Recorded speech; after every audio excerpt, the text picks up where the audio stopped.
భారతదేశంలో ఎన్డీఏ ప్రభుత్వం ఏర్పాటైన నాటి నుండి ప్రజలకు మేలు కలిగించే పలు కార్యక్రమాలు అమలు చేస్తున్నామని, అందులో వన్ నేషన్ వన్ ట్యాక్స్ అమలు అనేది చారిత్రాత్మక నిర్ణయమని చీఫ్ విప్ మరియు గంగాధర నెల్లూరు ఎమ్మెల్యే థామస్ పేర్కొన్నారు.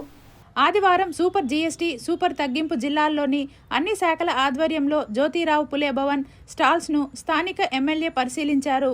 ఈ కార్యక్రమంలో నగర మేయర్ ఆముద, జీడీ Nellore MLA Thomas, TUDA chairman Katari Hemalatha, మాజీ ఎమ్మెల్సీ దొరబాబు, డిఆర్ఓ మోహన్ కుమార్, జిల్లా అధికారులు, కమర్షియల్ ట్యాక్స్ అధికారులు, పుర ప్రముఖులు తదితరులు పాల్గొన్నారు.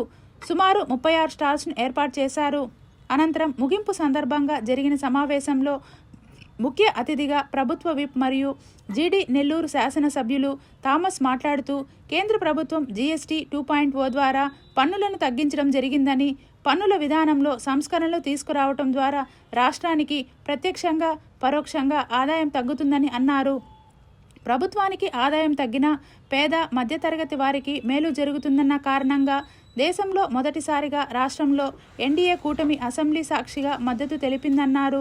ఈ కార్యక్రమంలో కమర్షియల్ ట్యాక్స్ అధికారి రఘునాథరెడ్డి, టీడీపీ పార్టీ జిల్లా అధ్యక్షుడు సిఆర్ రాజన్, మాజీ MLC Dorababu, market committee chairman Venkatesh Yadav, RDO Srinivasulu, Chittoor tahsildar, commercial tax department assistant కమిషనర్లు, జిల్లా అధికారులు, ప్రజలు తదితరులు పాల్గొన్నారు.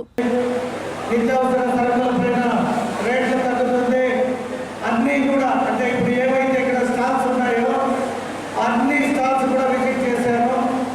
పొద్దున వేసి తాగే పాలు కాకుండా రాత్రి పడుకునేటప్పుడు వేసుకునే ట్యాబ్లెట్ దాకా అన్నిటిపైన జిఎస్టీ తగ్గించడం జరిగింది.